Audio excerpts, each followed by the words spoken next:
Today I am going to show you how to build a super simple super smelter of Minecraft. So this is quite simple actually. The redstone does look a tiny bit complicated, but it's really not. So this is quite a simple design. I kind of designed it myself.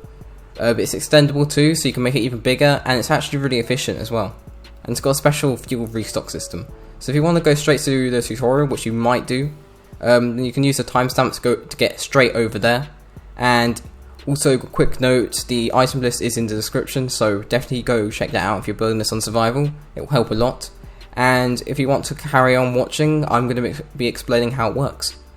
Or if you want to move straight to the tutorial, then go ahead. Okay, so now I'm going to go through a brief summary of how this machine actually works. So over here is the switch, so you can turn the machine off and on. It does take a bit of time to turn off, so keep that in mind when building this.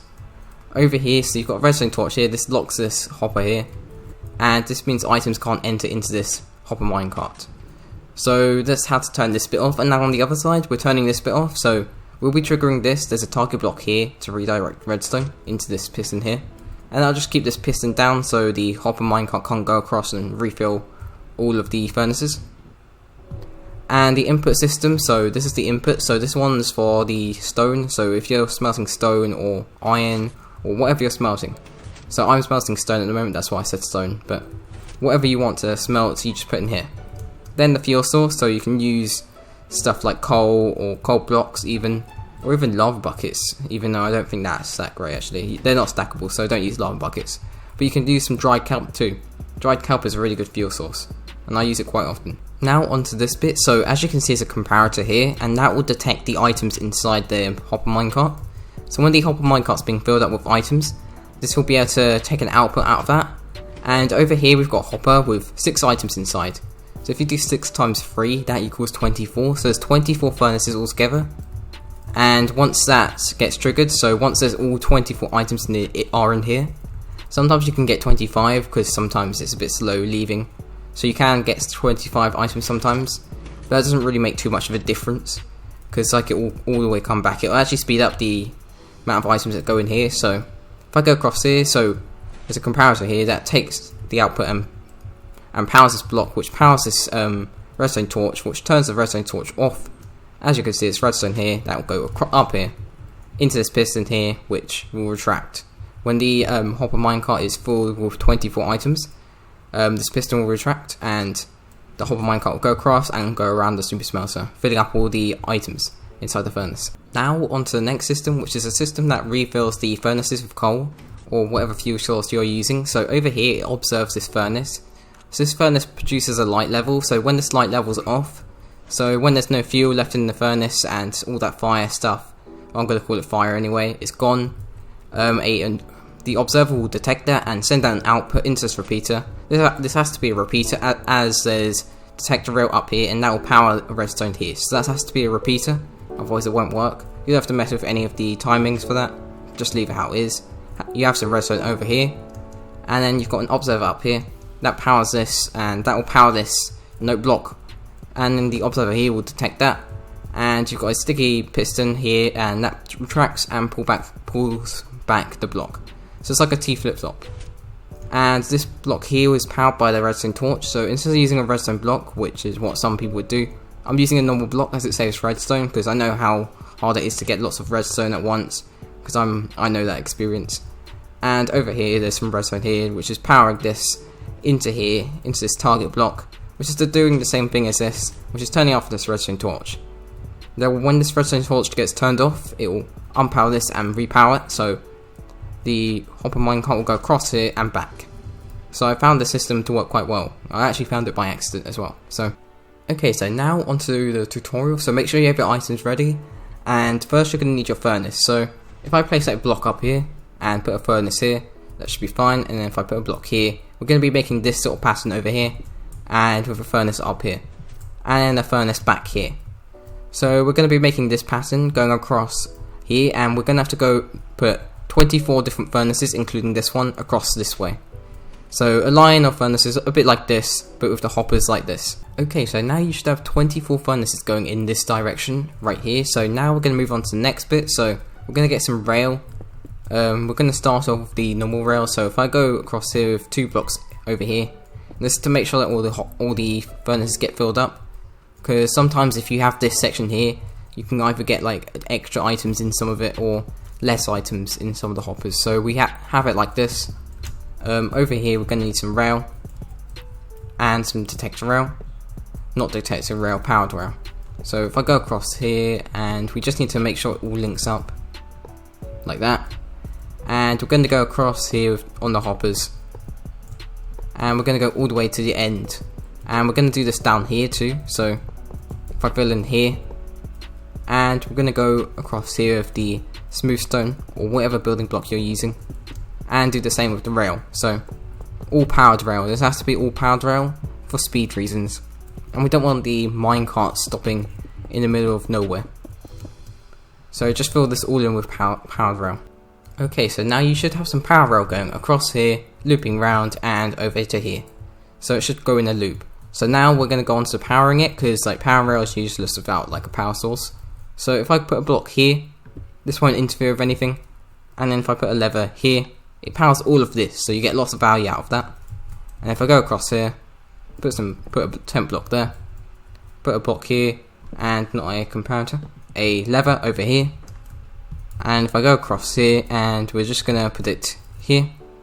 So if I get a block and a lever, power all that, perfect.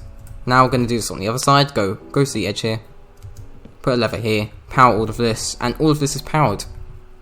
Now we're going to go on to the next bit, so we're going to go 2 blocks here, up 1 over here, so like this. And we'll also be doing this on this side, over here, and we'll have this sort of section here. So now I'm going to put some, so we can actually have power rail here, and just put some normal rail here. So we just have to link it up like this. If it's not linking up properly, then you just need to keep trying. So just place it like this. So if you place it this way, it should go this way. Even though, make sure to have these rails up here first. It will link better. So if I have these rails up here first, and we're going to need a detector rail here. So if I go across here with the detector rail, some powered rail over here, and some normal rail here. And that's this section. So now we can go down here, and we're going to put a comparator. Like that. Next you're going to need a block here, so just place it here, then go across here like that with the comparator, put them both on subtract mode, put a block here, put a hopper here, put 6 items inside here, like that. You can break that block there, put a block here, a redstone torch, a block up here, some redstone dust, go up here like that, redstone dust across here, a extra block here with some redstone dust on top, a block up here, a piston here, and some extra redstone dust here. And you can't just have this redstone dust here and nothing here, because like it won't unpower this block. You need something to update it, so that's why we just have the redstone here anyway. And we're just going to place a block here, like that. Next you're going to need to place a temp block here and get a hopper here. Now you can go across here with the hopper, put a chest here, and this is going to be the chest for the items that you're going to smelt. So like iron ore or something like that. Whatever you're going to smelt, you put it in here. Now we're going to go across here on this side. We're going to place another temp block here, a hopper here, break that block, put another hopper here, a chest here, and this is going to be your fuel chest. You probably won't need to refill this if you're using like coal or kelp blocks or something like that. Next we're going to make the switch to turn this on and off. So first place some blocks across here, like that. Put a redstone torch here, put a lever here, and we don't have to flick with that lever at all.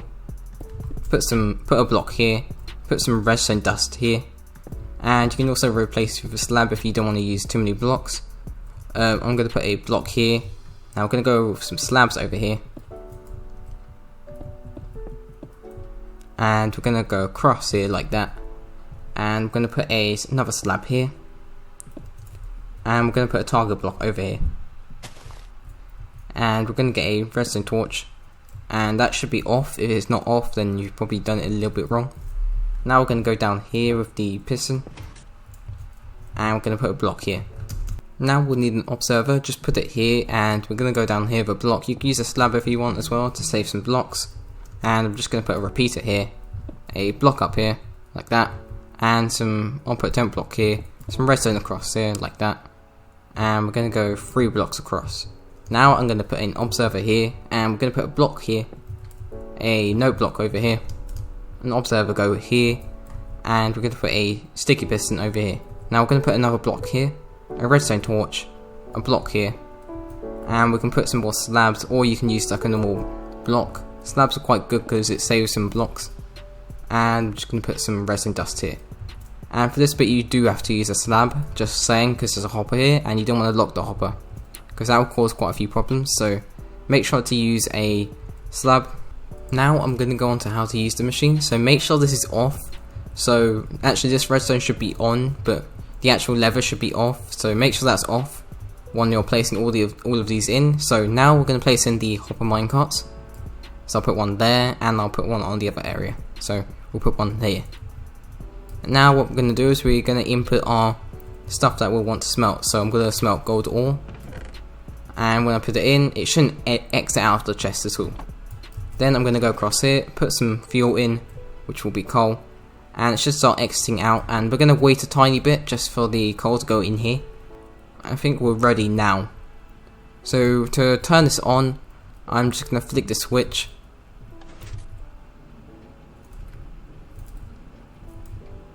and all the fuel will be inside. In a minute we'll start getting moved. This hopper will start moving. Hopper minecart will start moving, and all of these will turn on, and all of these are smelting gold ore. So I advise using something good like coal or something like that, because it lasts longer, but you can use whatever you want as long as it's not gonna like last literally no time. Now I'm going to show you another super smelter design, which is more of like a concept in a way, which I kind of came up with, and it's quite an interesting super smelter. So it uses like the feature of like flying machines, so the flying machine will go across and there'll be items inside here, and I'll just fill up all of these here. So if I flick this lever to turn it on, items should start entering into here like that, and in a bit it will start moving across. So there's a timer down here. Once this timer is gone, it will start moving. As you can see, it started moving, and items are starting to go into the furnace over here. And what will happen is it will get to the end here, and it will move all the way back here. So you'll get quite a few items inside the furnace.